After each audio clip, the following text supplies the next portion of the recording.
recent significant amendments in GST by CAV Raghuraman, I request CA Panindra Gupta PR to escort our distinguished speaker onto the dais and welcome him with a floral bouquet.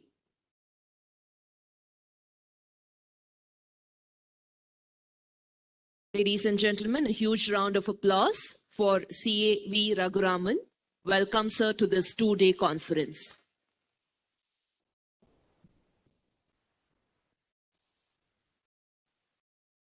Thank you, sir. I request CA Panindra Gupta to provide an introduction to our speaker.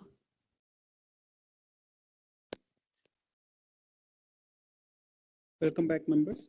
So to give a brief introduction about CAV Raghuraman, sir. He is a BCom graduate, FCA, ECS, LLB, and CWA graduates. He has, with his career, bundle of ranks. So he is a first rank holder in BCom, 38th rank holder in CA Inter, 24th rank in CA Final, second rank in ICWA Inter, and 25th rank in ICWA Final. He has 30 years of experience as a CA and advocate, practicing as an advocate, and specializes in indirect tax planning and litigation, and more specifically GST, excise, customs, service tax, foreign trade policy, FEMA.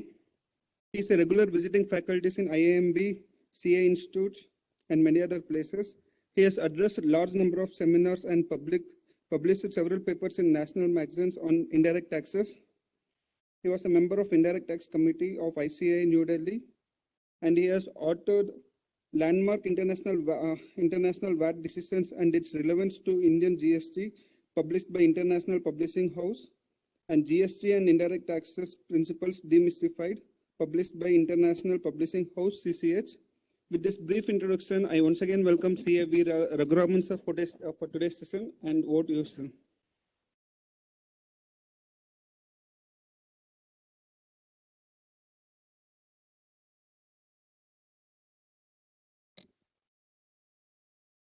Thank the Institute for inviting me to share a few thoughts on GST recent amendments. This session I will be taking a slightly different route. Go through the contemporary issues as has been discussed in several circulars and tell you where those contemporary issues may be of relevance or will not be of relevance. That will cover all the amendments that are required also, which are covered also. I hope you can hear me. Thank you.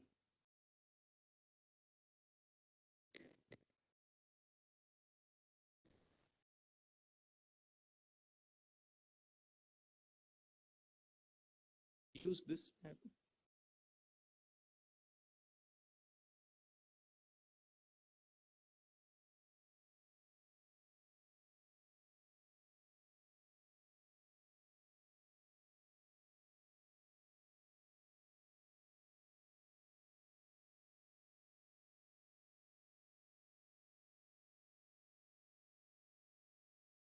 So some pollution control board slides are coming. Carry on with the session. Now, one of the major issues which was facing all of us was this inverted duty tax structure. With the decisions, slide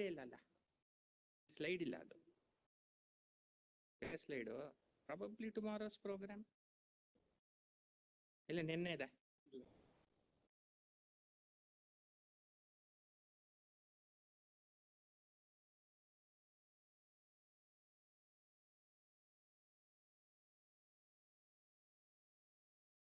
was come first.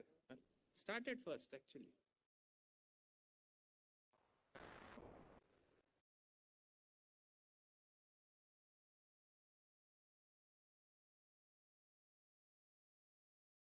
So this VKC footwear decision which the Supreme Court had passed,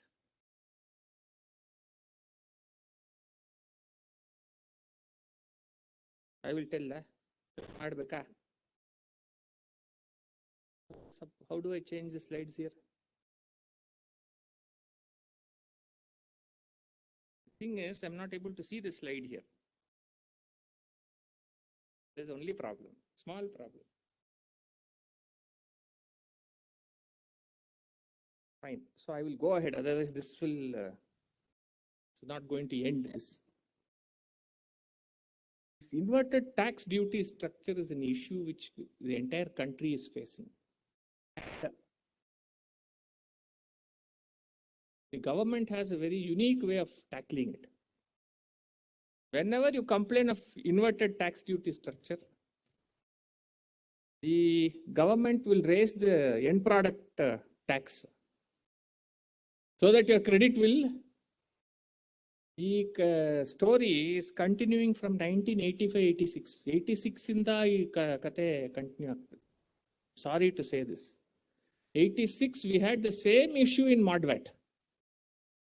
Refrigerator industry had faced this inverted tax duty structure. That time there was no refund for inverted tax duty structure, you have to suffer it. So the refrigerator industry went to the government and said, please reduce the tax on the inputs. What the government did was, they raised the tax on the output and got rid of the input tax credit completely within a period of 1 year, 2 years. Completely. After which there was a struggle. The same thing is going to happen now for all the textile and other sectors. What has the government done? The 5% they have said is too low. They have raised the rate to 12%. Once the rate is raised to 12%, the matter ends.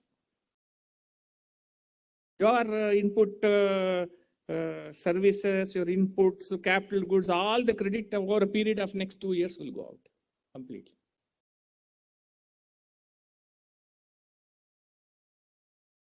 So inverted duty structure, anywhere you find, please try to get a refund or try to do some creative accounting which will take care of the client's interest on refund especially.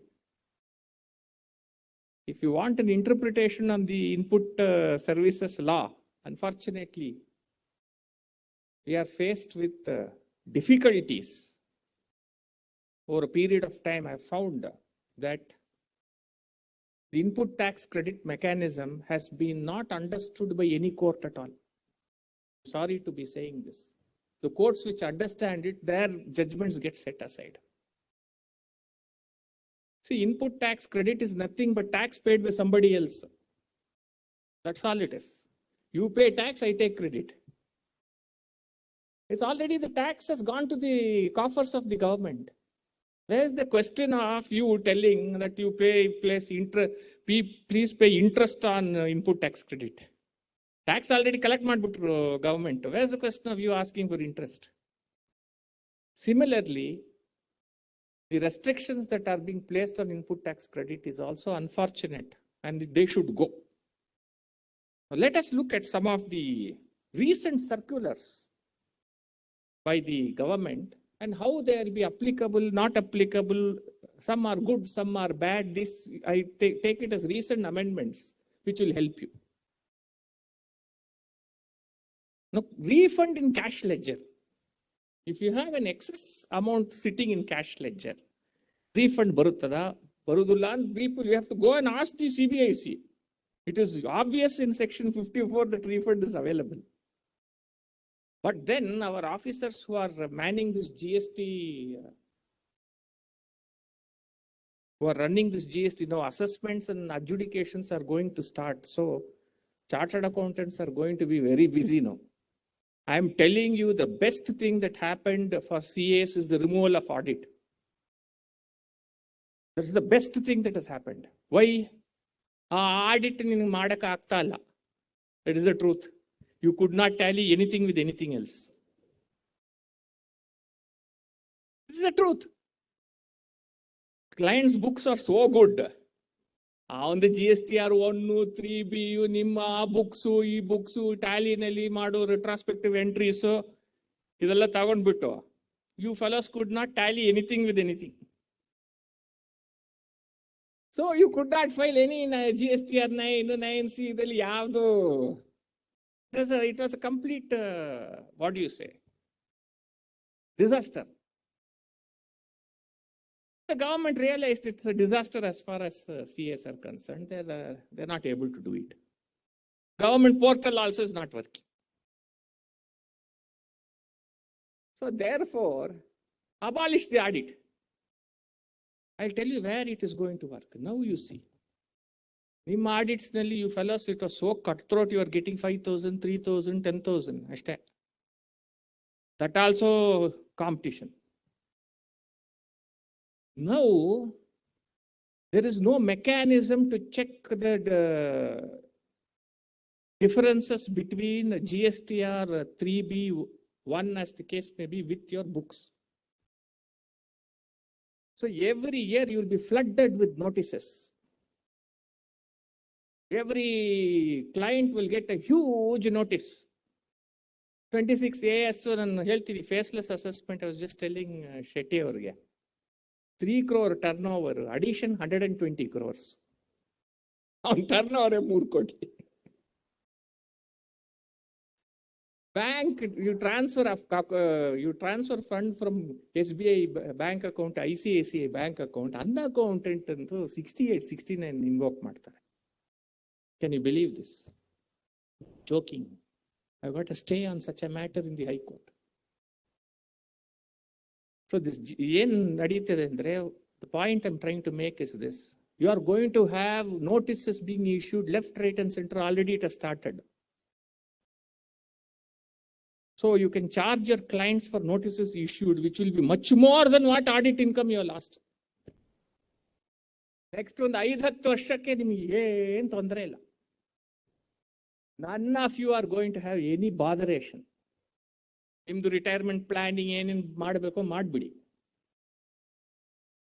Put some youngster, all the old people who want to get rid of their practice, don't do it. Put a youngster for GST. ನೀಟಾಗಿ ಮಾಡ್ತಾರೆ. Notice after notice is going to come. 26 AS not tallying with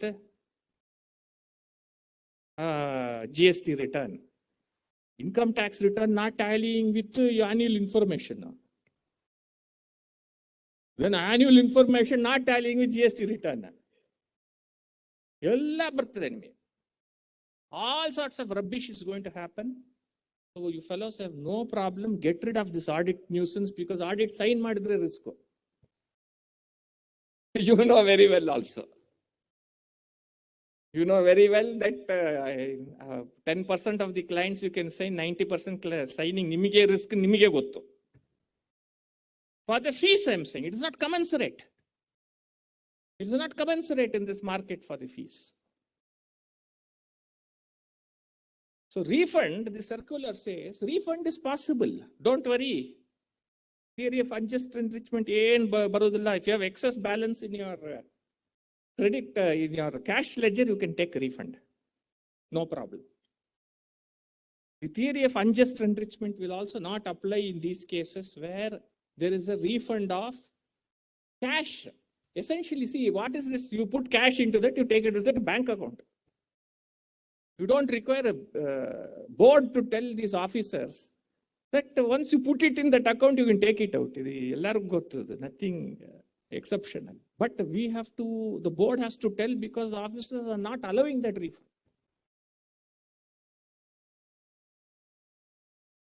Similarly, the 51 and 52 sections of GST, they will deduct tax at source and put it into your account. Supposing you are doing some supply, they will deduct the tax and put it into your account. That is also credited to you as, essentially an advance tax. So question arose whether you can claim refund of that if it is sitting in your account. And the board had to come and say, yes, you can. So these are beneficial circulars which you can use. Some of your clients who have excess money in the cash ledger, if any, they can. If they are not going to utilize it in the short run, they can take it out as refund. especially after the endemic. Deemed exports is always a problem in deemed exports. The supply does not leave the country, but it is equivalent to exports. Why? I'll give you a simple example. Let us say I am exporting electronic goods. I am given a license to import, let us say, some parts free of duty. Now, instead of importing it, I may get the goods supplied by a local person. So it becomes import substitution. So the person who supplies it, it is a deemed export. So deemed export, who can claim refund is an issue. Refund can be claimed by either the person who supplies or the person who receives. So our clarification, they very clearly said, it is within 2 years of when you file the returns, you can get refund. QR code on exports. Now, the invoice, should it bear QR code, was the issue. Board has given a good clarification saying QR code is of no use abroad. Now, QR code martivi. It's of no use abroad. So on those invoices, there is no requirement of QR code. And I will tell you one more thing. For those who think the countries are advanced, you send all your children to USA even before graduation. You please see the vaccination certificates issued in United States of America. Please see it. It is worse than any trader's bill in Chickpet. I am not joking. Yaar bekadre alter madbodu. You can print any number of false certificates like that. There is absolutely no safety as compared to what India is doing. What we are doing, you see a vaccine certificate which comes with your QR code, everything is there. I think our Modi ji's government should go and help those fellows. They don't know anything. Huh? You just see, my brother was traveling from New York, came here. A vaccine certificate, I was shocked. So our systems and things that we are putting in place for this vaccination is, I think, one of the best I have seen ever. Really, it's one of the best I have seen. And still these fools are criticizing it. It's one of the best.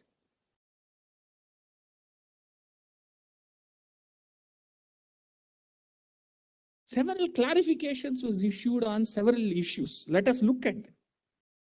Cloud kitchen, central kitchen, what are they? Now, nowadays, because of this pandemic, nobody wants to go out. Manenelle cooking ಮಾಡ್ತಾ ಇಲ್ಲ.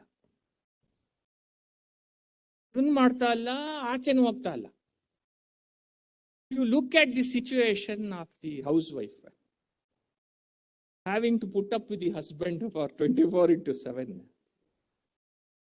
throughout. And you look, see, the physical seminars are good once in a while because we can come out. Namgu relief, aurgu relief. But in the meanwhile, there was this problem. Central kitchens or cloud kitchens, which are, you place order, delivery. Zomato, delivery fellas. You place order on the app. And that food comes. Now, it may be monitored by a kitchen. There are many central kitchens which do, for example, your Akshaya Patra, or they may or may not have. There will be, nowadays what they do is they follow the spoke and hub model in transportation for eating also. Your kitchens will be JP Nagar ನಲ್ಲಿ central kitchens ಅನ್ನೊಂದು ಇರ್ತದೆ, where they'll have the same food being cooked. HSR ನಲ್ಲಿ ಒಂದು ಇರ್ತದೆ. It will be managed by a central kitchen or cloud kitchen as they call it. So cloud kitchen and rate was the issue. Board clarified cloud kitchen also is restaurant services, and therefore it should be taxed only at 5% and not at 18% as the case may be. So why did they say that? Now, we should understand what is the way in which GST is structured. Service restaurant in the early days, if you see sales tax nalli, they brought about amendment to Constitution Amendment 366/29A came about as a result of two decisions of the Supreme Court. Northern India Caterers decision, which said restaurant is a service. It is not a sale of goods. I'm saying 70s.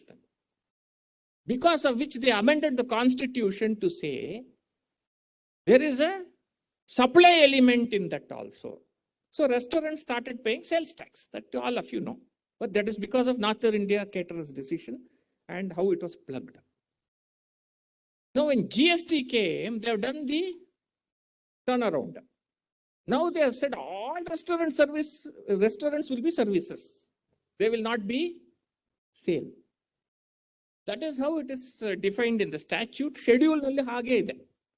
Whether as part of service, supply of goods as whether as part of services or not, will come as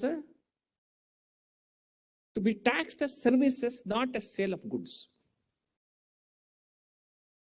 Funnily, the same circular says ice cream supplied by ice cream parlor will be taxed at 18% and not at 5% because they say it is manufactured elsewhere and bought here.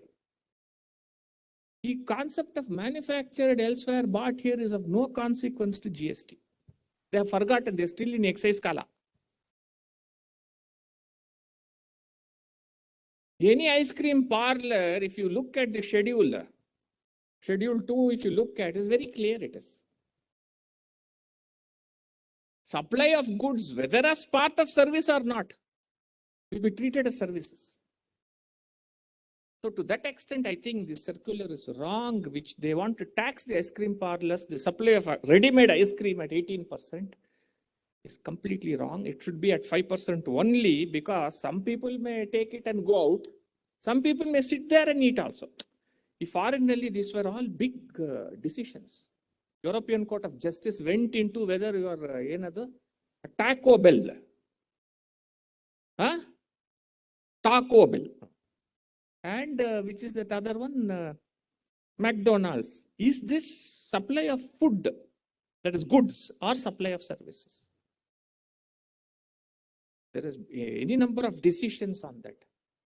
If you are going into the place for the purpose of availing their services, also it becomes service. But if your intention is only to take the goods and go away, it is supply of goods. This is the foreign decisions. Our decisions are not applicable in India. Let us be clear. In India, to settle all these disputes, they have very clearly said that it's all services. Now this circular puts the clock back by saying that ice cream parlors are supplying already manufactured ice cream and they are to be taxed as goods at 18% is wrong. That is what I'm trying to say. Artha aita nimige? If you are not understood, please ask me, I'll tell you again.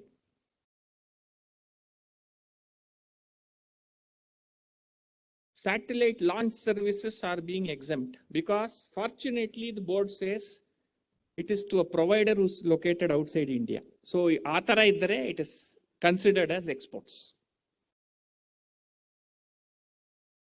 One more question came. Very easy. What kind of questions we are raising, you see? NHA toll nalli one lorry bartade. Lorry is overloaded. So NHAI collects overloading charges. So GST officer avanu bidudilla. Toll is exempt, overloading charge exempt illa anta heltane. See, I'll tell you one thing, tax authorities everywhere are the same. You should not tell only Indian tax authorities seri illa anilla. The most famous case in which went to the European Court of Justice was this. A beggar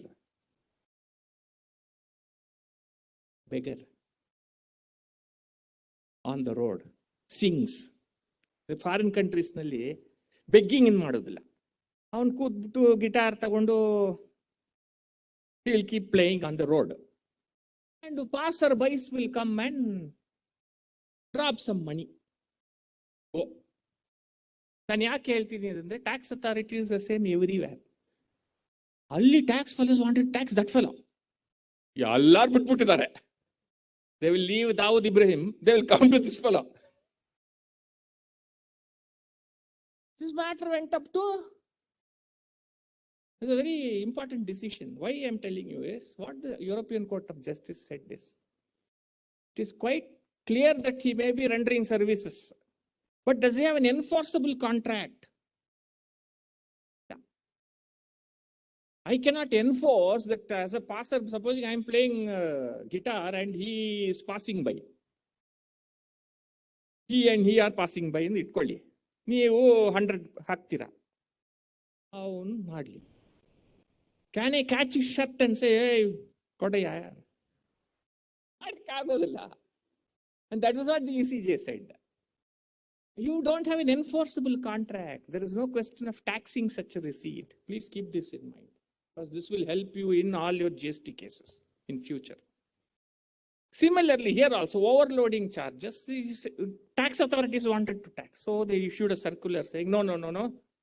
It is also part of the toll, it should be exempt. Good circular for this point. This is the best of it.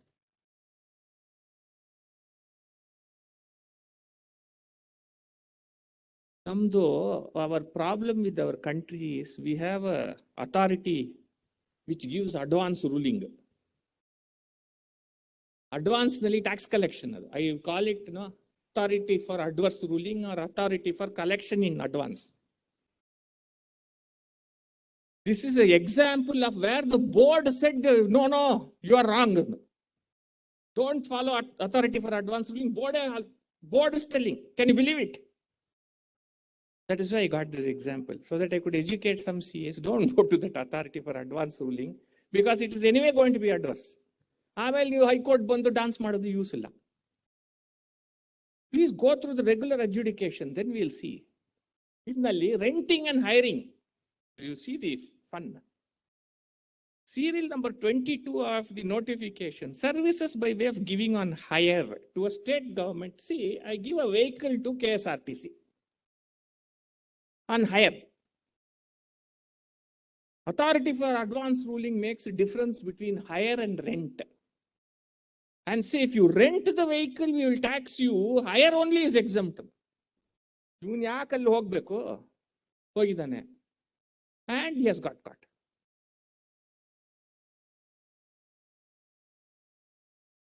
In a very rare instance, the board says, no, hiring and renting are the same.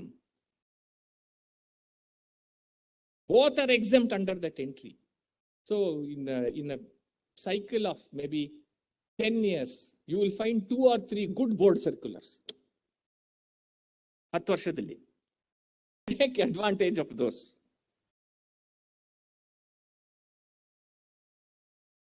So this is one of the most hotly debated topics. Mineral exploration, mineral rights ಕೊಡ್ತಾರೆ. Whether on that royalty tax is payable or not payable is the question. Of course, I have got a stay in Karnataka High Court on that issue. Mineral, if I given a right to you to go in and mine. It is a privilege that the government grants. Having granted that privilege and collecting a royalty, can you force them to pay tax on it? That is the question. Government says on whatever we give as privileges, you have to pay tax. ಏನದು 5G, 4G ಎಲ್ಲ ಮಾಡ್ತಾರಲ್ವ, airwaves, which they auction. Reverse charge ನಲ್ಲಿ you have to pay. That's what the government will tell you. Even this circular also says you have to pay tax on this. But why, how did the High Court's grant stay? What ground? Several grounds are there. One is, a grant of privilege is not a service. Government privilege, you can neither say it's goods nor services. There is a thinking among some of the people that services means anything other than goods. That does not mean anything other than goods means akin to goods. It satisfies the same thing. It is not that everything will be taxed. GST is not a legislation which is going to tax everything. Please keep this in mind. It is only consumption of goods and services. Everything other than goods means doesn't mean everything will be taxed. You get a partnership profit, a tax ಮಾಡಕ್ಕೆ ಆಗ್ತದೆ? Anything other than goods alva adunnu. Are you paying tax on a partnership profit? GST? Illa. We will get notice shortly. I will not be surprised. Section 17 ಅಲ್ಲಿ summons issue ಮಾಡ್ತಾರೆ.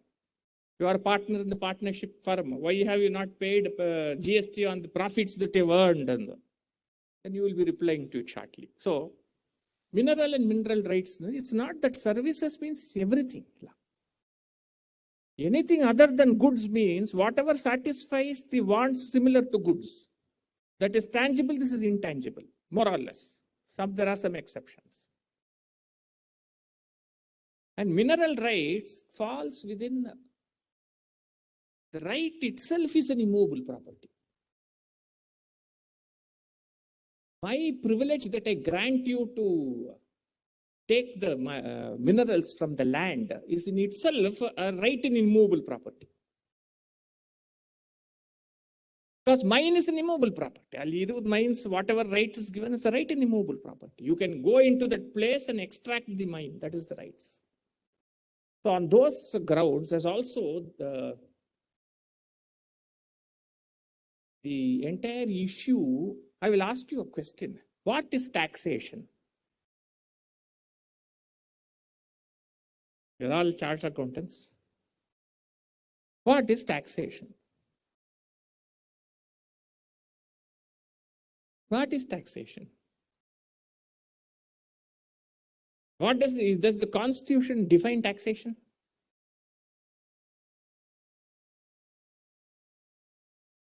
ಯಾರಾದ್ರೂ ನೋಡಿದ್ರಾ?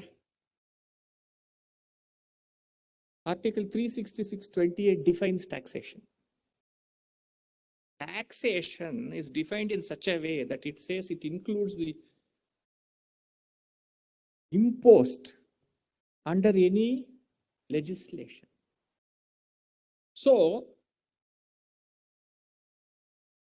India Cement's case, the Supreme Court took a view that royalty collected under the Mines Act, is a tax because it's imposed under legislation. Then in Kesoram Industries case, the Supreme Court took a slightly different view, but there was a dissenting view which said that it's a tax. So now it's pending before a 9 bench. What is a tax? So after almost ಎಷ್ಟು ವರ್ಷ ಇವಾಗ independence ಆಗಿ ಎಷ್ಟು ವರ್ಷ ಸ್ವಾಮಿ ನಿಮಗೆಲ್ಲ you should have one fingertip. ಎಷ್ಟಪ್ಪ 74 years ಆಗಿದೆಯಾ? We are heading from 47 to now 74, heading towards 75th. Till now we don't know what is taxation. So now 9 bench will have to settle what is taxation, because it has taxes on land and buildings is a state subject. Whether it includes direct and indirect taxes is a question raised. If it includes indirect tax, then your service tax, rental, gintal, ella hogbidutade. That is the question that was raised. Same thing in mineral rights also, even though the circular says it's taxable, it is not such an easy thing. In fact, the Supreme Court has also given stay on these matters. And contrast it with this, I forgot to tell you this. Liquor licenses, they have exempted. They will say alcoholic liquor for human consumption bandu state nalli ide. But the right to, that is also a privilege given, liquor license. Adu exempt agbidide. Mining is taxed, liquor is taxable. You see that pandemic nalli, one day, peak of pandemic, when second, especially Delta variant, when they relaxed, the maximum crowd was not in theaters, it was for liquor. ಎಷ್ಟು crowd ಇತ್ತು ಗೊತ್ತಾ? You should have seen how people were standing for collecting bottle. ಅಷ್ಟು revenue ಮಾಡ್ತಾರೆ government. See, without liquor, you can curse liquor and cigarettes. You may not take it. You can curse it. But that gives you the maximum revenue. Cigarette, liquor illa andre ನಮ್ಮ economy will go.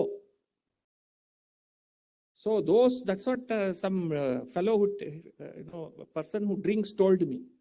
Naan illa andre neen illa ya andu. You are no use fellow. You are not contributing anything to the GST. Neen bere maatadtiya. Nanu I contribute. How? I stand in queue to take liquor. See, because post tea you are sad the whole day.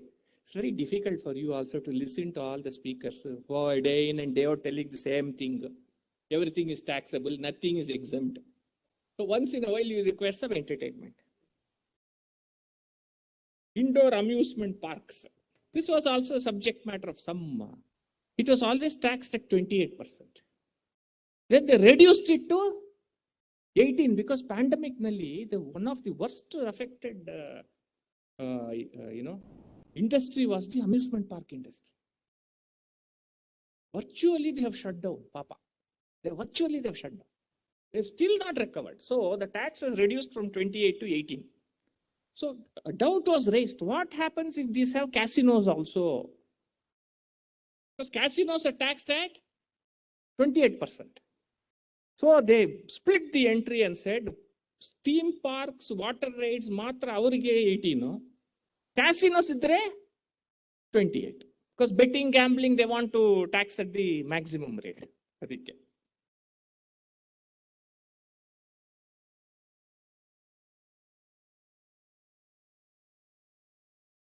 Several things which I will not burden you on some of the changes, but I'll only go to what is very, very important.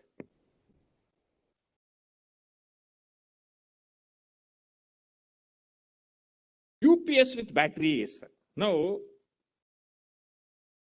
what the circular says, battery is independent of UPS. So you pay 28% on battery, 18% on. This is going to be a hotly contested issue. Because normally en ಮಾಡ್ತಾರೆ ಅಂದ್ರೆ batteries, UPS is supplied normally with batteries the first time. Normal, this is normal. Nobody will buy the UPS and then say, I don't want batteries. Any use? There is no use. Only when they replace the batteries, they buy out the batteries again.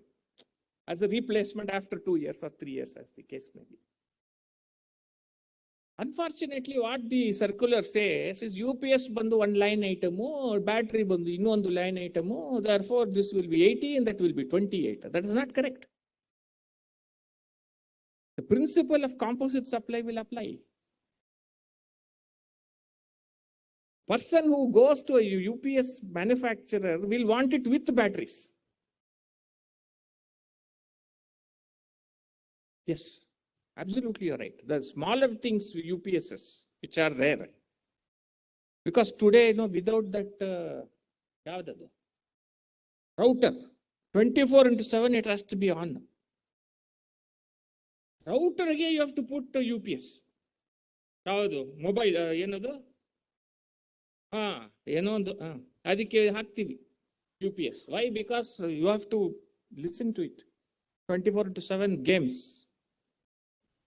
If you don't put that UPS, your child will fire you. Useless father you are. What kind of man you are? You can't even put a UPS. And ಹೇಳ್ತಾರೆ. So ಅದಕ್ಕೆ that one, but that comes inbuilt, as he rightly says, it comes inbuilt. So what happens in such cases? How would you tax? So if you look at section 8,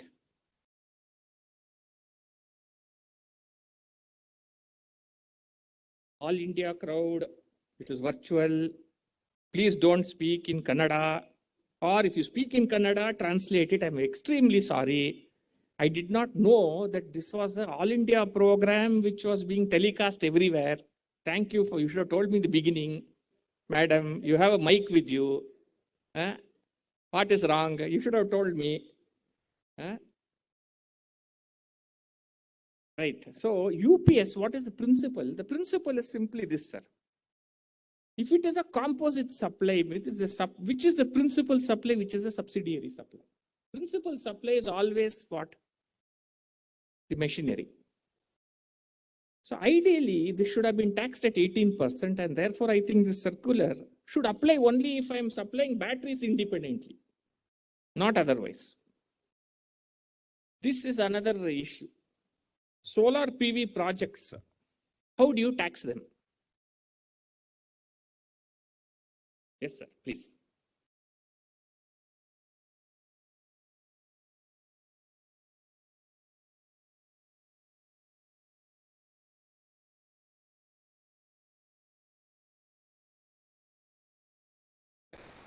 This illustration. No, it will not, because what will happen is, when I contract to supply an UPS with battery, that is, it all depends contractually what you are doing. When I go to buy an UPS, I have in my mind that I will get the system and come. 95% of the people will go for that. They will want the UPS with the battery only. Similarly, when I go for a repair, let us say, I want it fixed. I don't know whether the part is involved or service is involved. No. I want it to be fixed. Parts may be involved, parts may not be involved. So these are, that worldwide there has been a lot of litigation on this.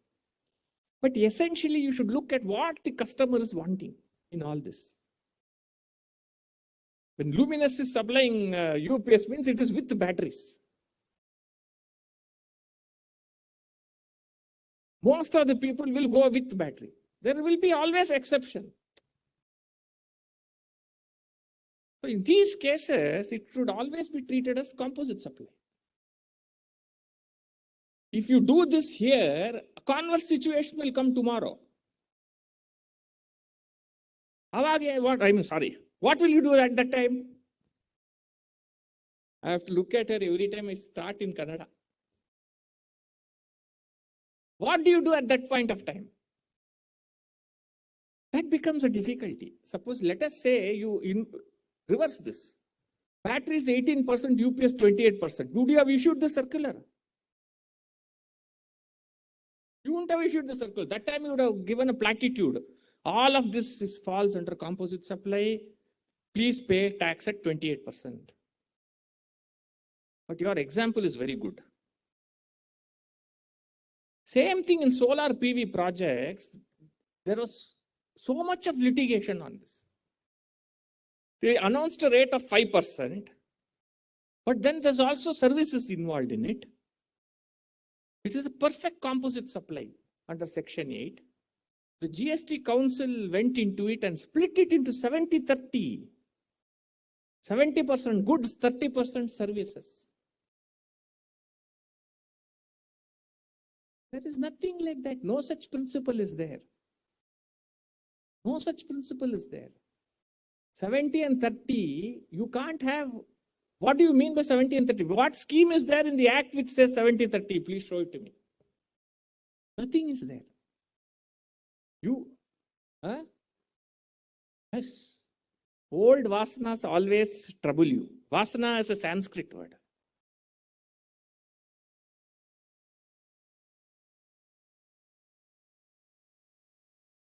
What he says, all your old, whatever you have in your, your 70-30 VAT scheme, you are bringing it to GST. That is wrong. Absolutely is right. You're not supposed to bring those schemes here because you have to classify this based on composite or mixed supply or individual supply. Simple. That's it. You fall there, finished. Nevertheless, this is the classification that the board has done, which I don't agree to.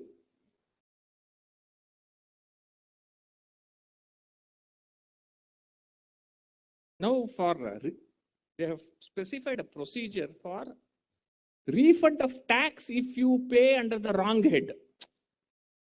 Supposing IGST tax you have paid as CGST or vice versa, what happens? This is a countrywide phenomenon. You know that this is happening, this problem is happening everywhere, where some people will take the credit in the wrong ledger. That is one story. Or they will pay wrongly. In all such cases, they have brought about a circular saying, of course, very clearly that you pay the tax, claim a refund.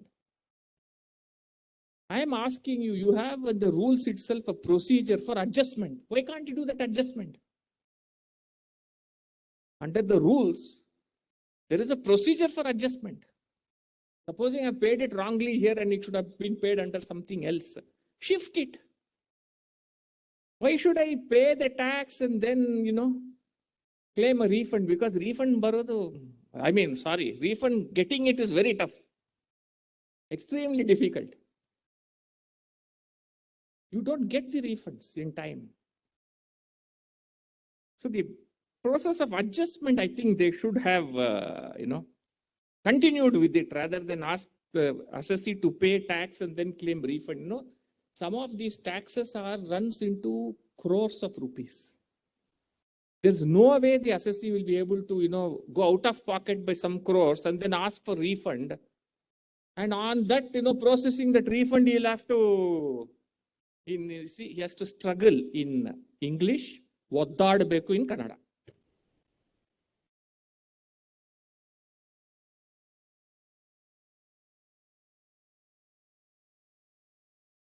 Export of services. You see, we have reached a situation where in export of services, I have got show cause notices where they want to tax the holding and subsidiary company, saying they are part of the same entity.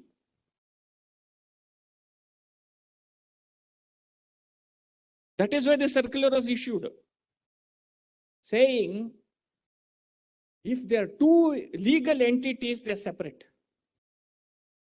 Export of service, one of the conditions is that the entity should be different. Distinct entities, they should be distinct entities. Old habits die hard.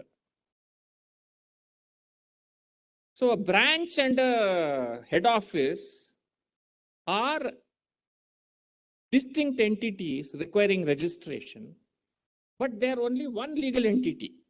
So there's no export and import between those two. It's not recognized as export of services when the head office sends some thing to the branch, which is located abroad. But the same thing is different if the holding company and subsidiary company are located. There can be export. And that is what that circular says. It says when the legal entity is separate, the question of denying them the export of services does not arise. So that is a good circular. But what pains me is these are all fundamental concepts that any Tom, Dick and Harry in school will understand. College, I think first BCom, second BCom, they will know all this. And your assessing officers, if they don't know it, is very unfortunate. Very, very unfortunate. Let us go to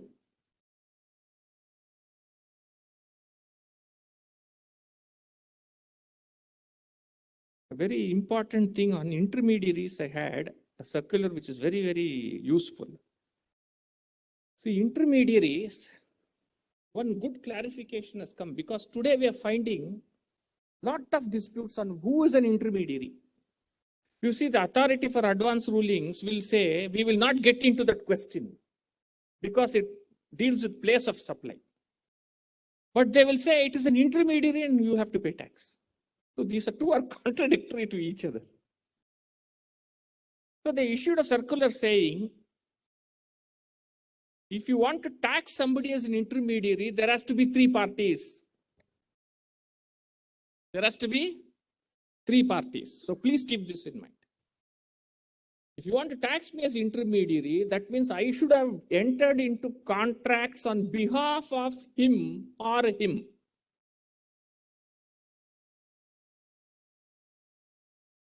If I am entering into contract on my own behalf, it's not a intermediary.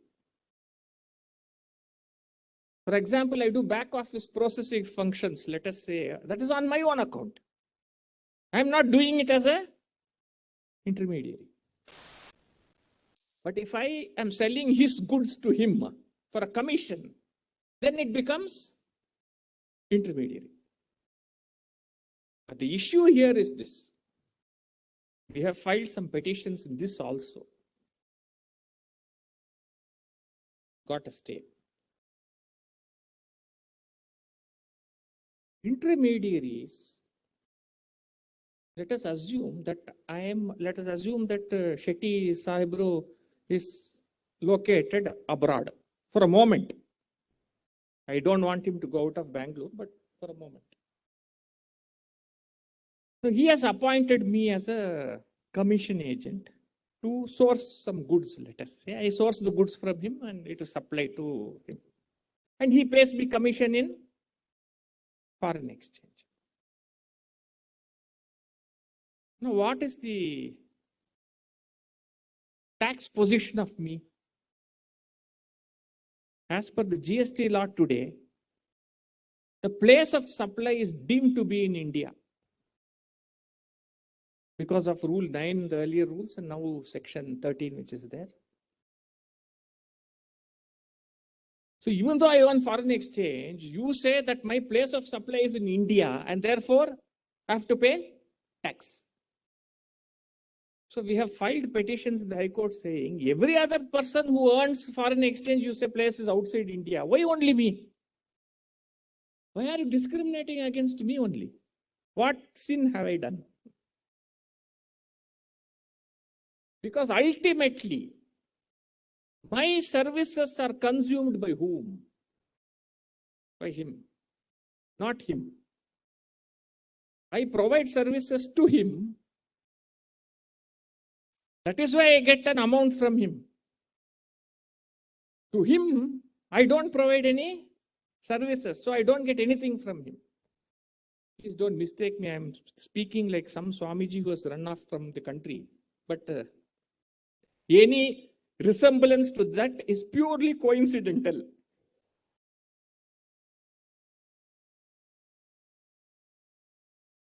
My services are to Mr. Shetty, who is abroad. So if he is abroad, just look at it. My service is consumed abroad. My service is consumed outside the country. If it is consumed outside the country, where's the question of bringing it to tax? That's what I'm asking.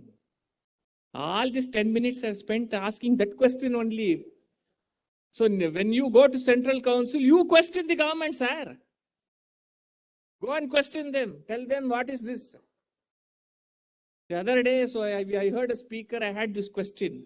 The same question to the central government. Please pose it because every other person whose services are consumed abroad, you treat him as an exporter. Why not me? Yes, sir.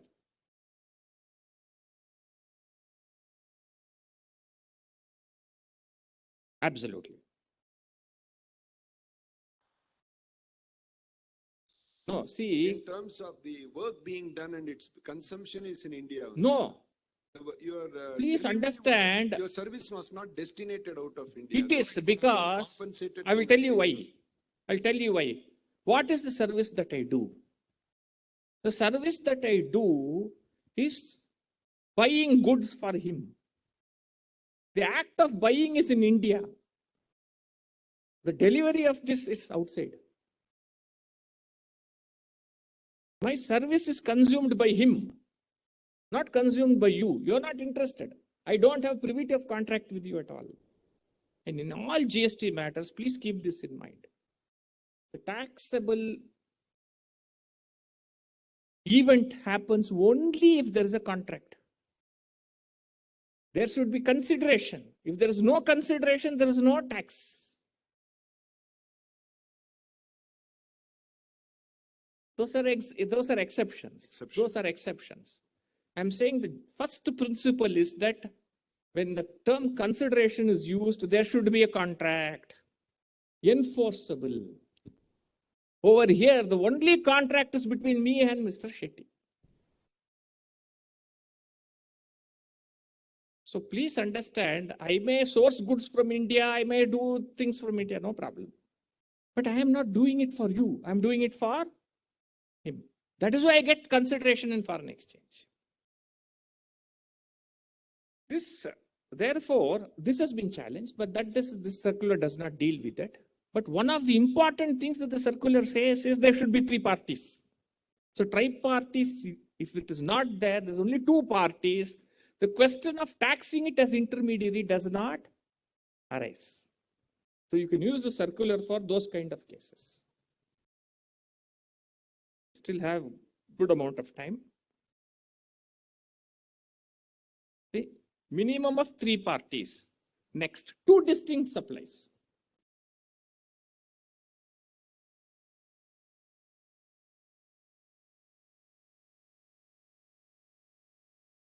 Yes. This does not resolve the issue. What I'm saying is, that is a completely different argument. Sir, can we just bill it as sales consultancy services? No, see, the subject matter of your contract will be gone into. You may invoice it as sales consultancy services and try to fit it into export. But your agreement should say so. If your agreement says something else, you run the risk of being taxed. If depends on the amount of sale that is happening, that becomes an intermediary service. See, what will happen is some people bill in one way, but the agreement is completely different. That kind of a practice will expose you to tax risks.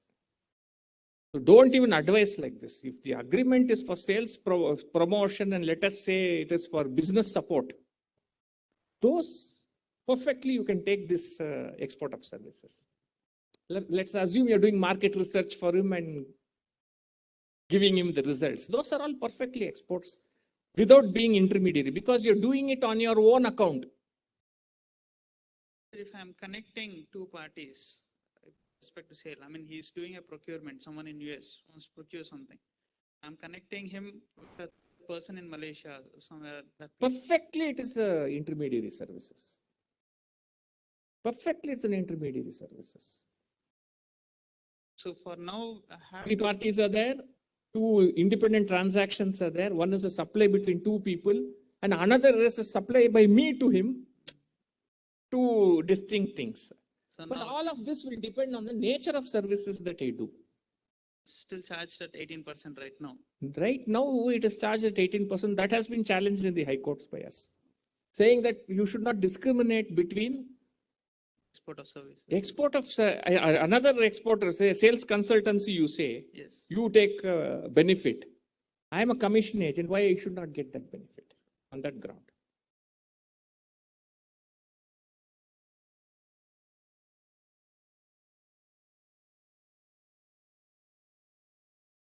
This is important. Subcontracting is not intermediary. Now, if I subcontract some portion, it is not an intermediary service. It is an independent service. Let us say I get a contract to do develop a software outside the country. A portion of that contract I subcontract it into India so that I develop some portions of that software. That is not an intermediary service. That is a straight subcontract service, principal to principal. There's no question of me being called an intermediary and being subjected to tax. So that is also useful, especially for BPOs, especially for software developers who rely on subcontracting. This is a very useful clarification to settle disputes. The position we knew earlier, but this at least will settle the disputes. Now I will come to one disquieting feature. Amendments made in Finance Act 2021. You know that 2021 budget went, you all people know about it, February. How many of those amendments have actually been brought into force?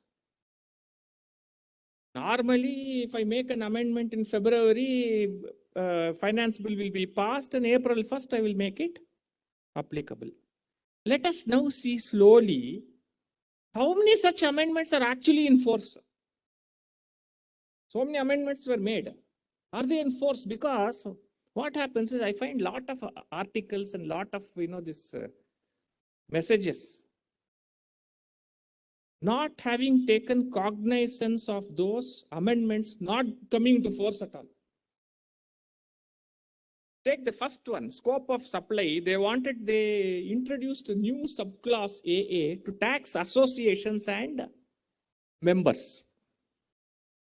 That has not even been brought into force.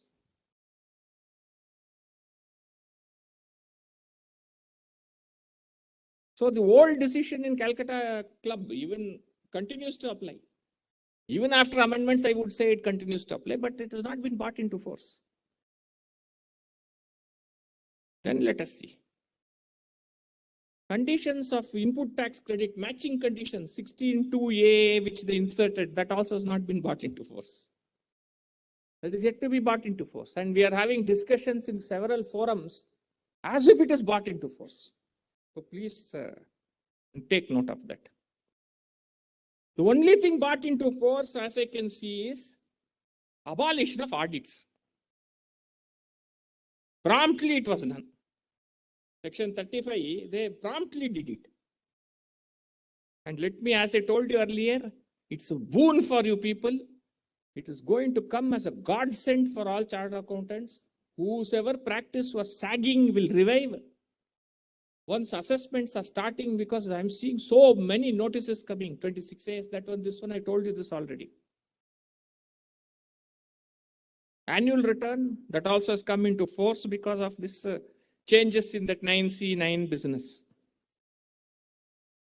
Interest on delayed payments, this has been introduced. It's a very interesting thing. See, what the government is now trying to do is a very welcome.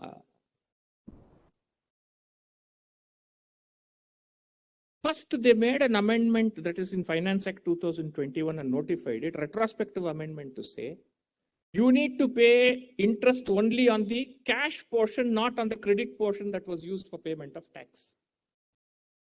I think you are aware of this problem which was there. That is a welcome amendment. Let me also tell you, they are discussing another amendment where they say if the input tax credit is not utilized, interest need not be paid. That also they are going to bring it about with effect retrospectively from 1/7/2017. So that is also a welcome movement. So any interest demands that are coming to you on input tax credit, keep it in abeyance. You will have some good amendments coming in future.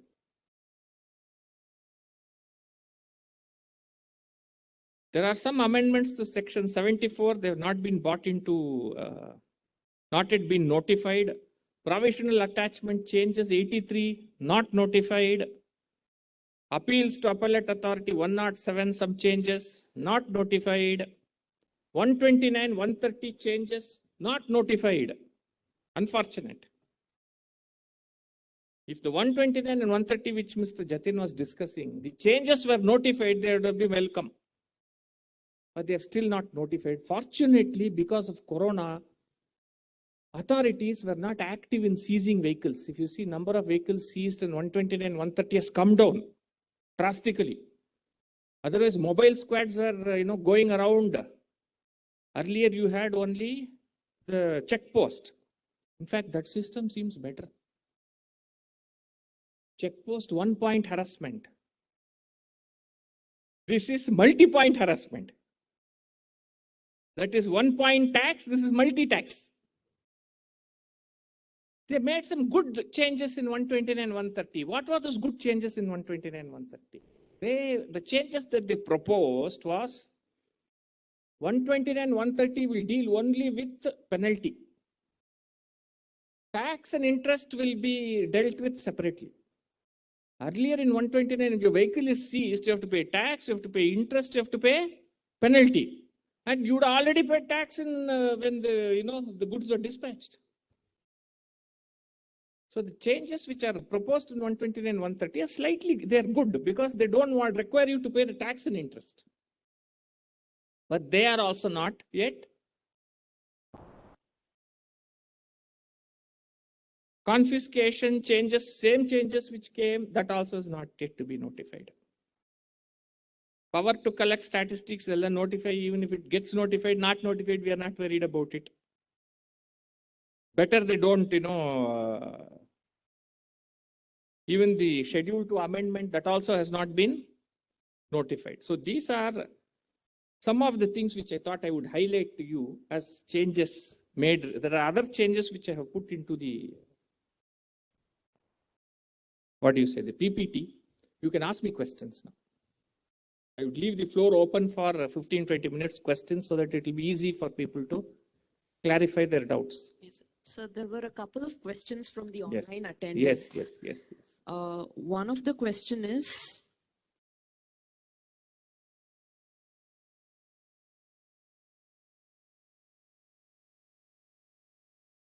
from Mr. Purushottam Raju. He's mentioned that I have an ice cream parlor and I've increased the rate of tax in view of the circular. Does anti-profiteering apply because there is no reduction in the base price, whereas additional ITC is availed, which was not available when 5% was charged? Now, see, this anti-profiteering, in my opinion, will not apply. In my opinion, the wordings of anti-profiteering, yes, they are wide enough to cover even post-GST events. But the fact of the matter was, in 171, when they introduced this, they introduced it as a transitional provision. They said it will be available only for 2 years, then they extend to 4, now it has become 5. So you are taking credit and you, also paying enhanced taxes at 18%. There are some anti-profiteering cases where they have said it will apply and they have imposed penalty also. Let me tell you this, in similar cases, they have imposed penalty saying you should have passed on the increased input tax credit as benefit. In such cases, please challenge these orders in the High Court because the very constitution of anti-profiteering authority is pending before several High Courts. So please challenge these provisions itself. Thank you, sir.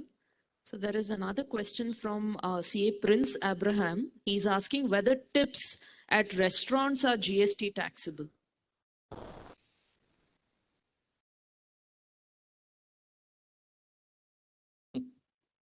Poor fella, that fellow is serving.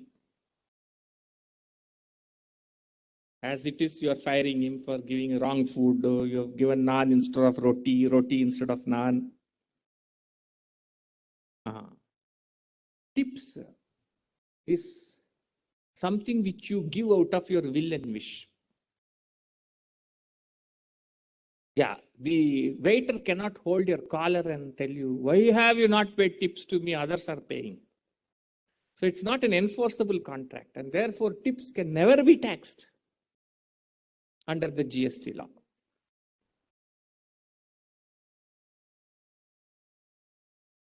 Service charges which is included in the bill, it is up to you to have it deleted or not pay more tips than what is already included. See, the moment it is included in the bill, it becomes an enforceable contract. because then you're paying it. It's an implied contract. So you don't have a choice.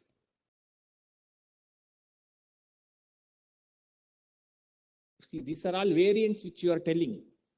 We don't know whether that is happening. If you can choose and tell the restaurants, I'll put it this way very simply. If you can tell the restaurant that the tips included in the bill ought to be removed and they remove it, it is not enforceable. Very clear. But the moment you sign the bill, then it becomes enforceable and matter ends. Then GST will have to be paid. And most of the time, what will happen? What is your age? So you would have taken your girlfriend. What you can do? Will you say all this that it is enforceable, not enforceable? You will want to impress her. You will not say all that.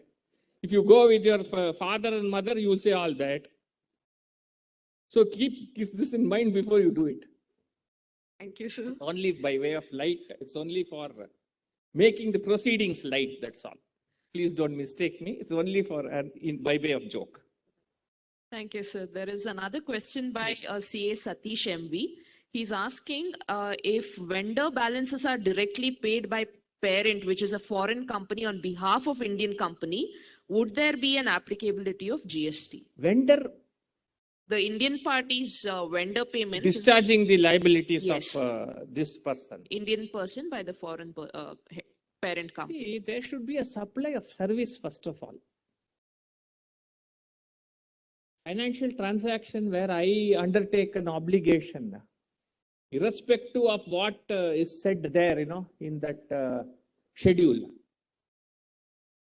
Refraining from an obligation. What is that? Refraining from an act, an obligation. Refraining from an act will also, constitute, or tolerating a situation will also constitute a deemed service. In my opinion, unless it adds value, there is no tax on such transactions. Thank you, sir. Thank you. The next question is by CA Naresh Munjal. She is asking whether ITC can be claimed on GST paid on purchase of furniture to be used for office purposes by a CA. Can't see any reason why he should not. Have absolutely no. You can please claim it, and unless it's a block credit under section 17, which in my opinion it is not, you can claim the credit. Yes, sir. There's somebody asking a question here, please. Tips. If the tips is paid by the voter to the servant or the whoever serves, and it is collected from the customer, can it be treated as a pure agent? No. See, this cannot be taxed at all. There's no tax. No question of treating it as pure agent. So it's not a tax. There's no tax at all. But if the hotel collects it compulsorily, then the tax will follow. Irrespective of how you apply it by paying it that is a different issue. There Yes, is a question by CA Madhusudan. He's asking, can we claim the GST refund now on excess payment of tax due to duplication of entries in financial year 18-19? 18-19 means when you have paid the tax or filed the return, you should see. From there, you must, the only way you can do this is to say that the amount which was paid is not a tax. Let us assume I have paid X amount twice. Same invoice or whatever, some calculation error I have made. I have paid X amount twice. Now, refund claim should be made within 2 years. You would have probably filed the return the next month itself, so within 2 years. Or if it is not a tax, if you take that ground, it becomes 3 years under Article 136 of the Limitation Act. You go under that and say what I paid is not a tax and therefore it's only a deposit. And under Article 265, it cannot be retained. Therefore, the 3-year period should apply and claim a refund. So there was a amendment recently in e-commerce sector that the e-commerce operator has to actually pay the tax instead of the restaurant to avoid the evasion of taxes. That is coming from only 1st of January 2022. Those changes are coming. Yes, those changes are. They're coming yet from to come. January 1, 2022. So effectively, the e-commerce operator has to collect the entire amount. Yes. Has to. So earlier, the TCS which was applicable for the e-commerce operator, how would that act along with this? No, this is that only. Okay. If supposing you are placing your order through an e-commerce for a restaurant, then this will come. Other than those restaurants which are already registered and paying taxes. That way. For all your Zomato and other things, as it is the GST is coming, you're paying, this will make them liable. Yes. So there is a question by CA Siddharth Javadi. His question is, in addition to the tips or service charges collected by the hotels, what is the rate of tax applicable? Would it be at 18 or 5% as restaurant See, services? 5 is there, 18 is there, 28 also is there. It depends on the tariff. For example, the state tariffs. If you are a 5-star hotel, it is taxed at a higher rate, and other restaurants at lower rate. So the tariff is very clear on those divisions. You'll have to go into the tariff and see where you fall under, and accordingly pay the tax. Fair. I Thank think you, some sir. 7,500 and more per day or something, those kind of tariffs are there. There is a question by CA Ankur Doshi. He's asking, in respect of GST on government contract, rate has been increased Yes. from That is, 12% to 18%. again, that is from 1st of January 2022, because of this confusion. How much is the tax which is payable, whether you pay 12%, this is an ongoing feud. Now I think the government wants to make sure that only straight government contracts will have lower rate. If it is supplied through governmental entities, everything, it will be taxed at 18%, no more concessional rate of 12%. He's This is a proposal from January 1st.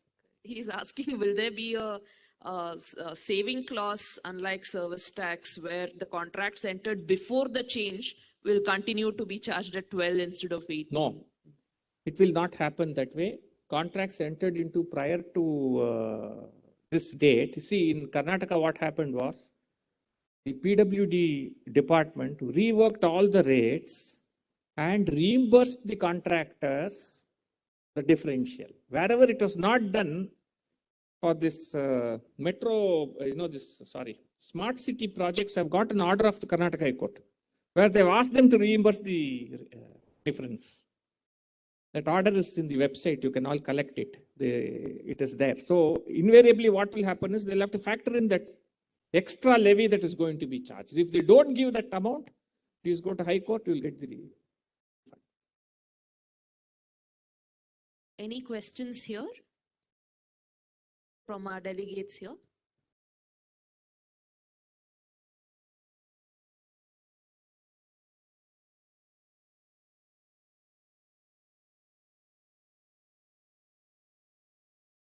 Yeah.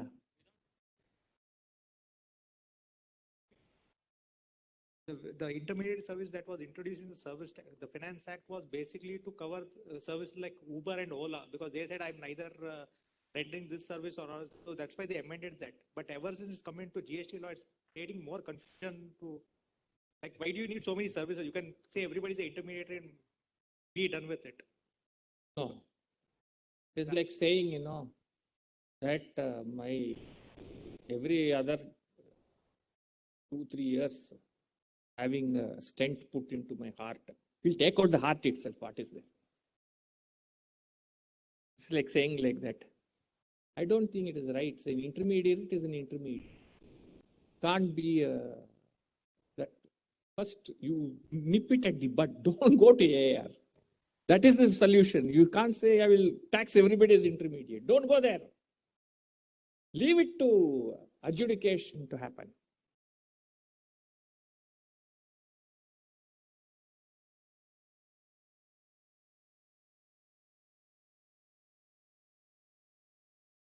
Very flawed, extremely flawed.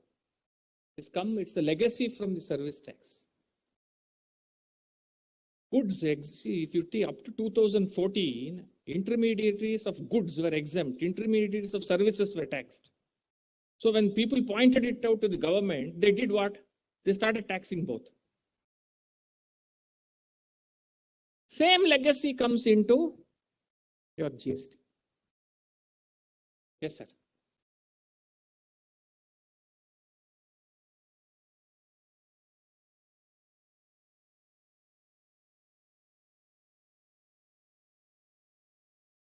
Yeah. Yes.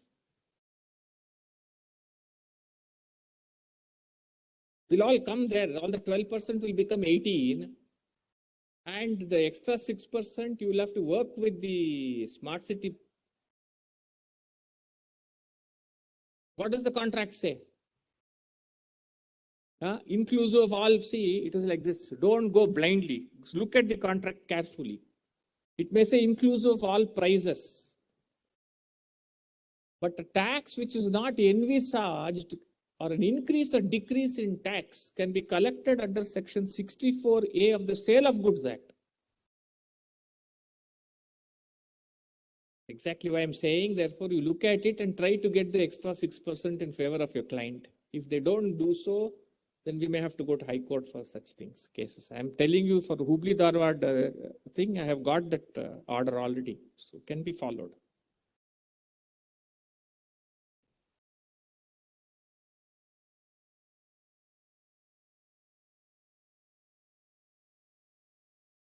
Sir, a person gives manpower services. When he actually bills his client, there is this ESI, PF and everything along with the service charges. So in total, he charges 18% and gives the bill. The service charges are 5 to 8% of the total expenses he incurs. It so happened that when he gave the bill, the other party, he gave only the taxable value and not the GST to him. The GST amount is mentioned in the bill. And what happened, the GST amount itself is more than the service charges he is actually incurring from the bill. So we are not sure how to actually, can we consider that as, we can change that invoice, change it to only the service charges being. No, see, what happens is, it depends on the contract. If it's a completely outsourced contract, and this pure agent business cannot be followed. So the complete cost of the employee plus service charges, the entire cost will suffer GST. GST. But what happens in this case? What is his recourse if the other party is not giving the GST amount? Not? He's not paying the GST amount, he's just paying the taxable amount. This happened in one invoice. Ask them for it, no? Then you have to go only to civil court. It's not a tax problem, it's a civil problem. You have to file a civil suit. What is the amount involved? 5 varsha. 5 years in English.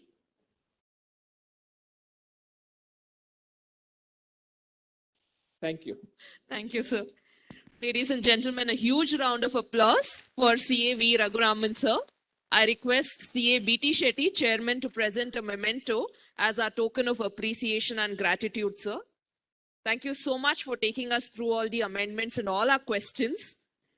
And for us, millennial generation, for providing subtitles like Netflix. Thank you so much, sir.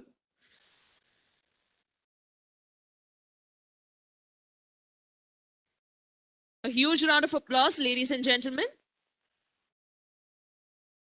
Not just from us, but from all the 364 people who have logged in virtually also, sir, we express our gratitude. Thank you so much.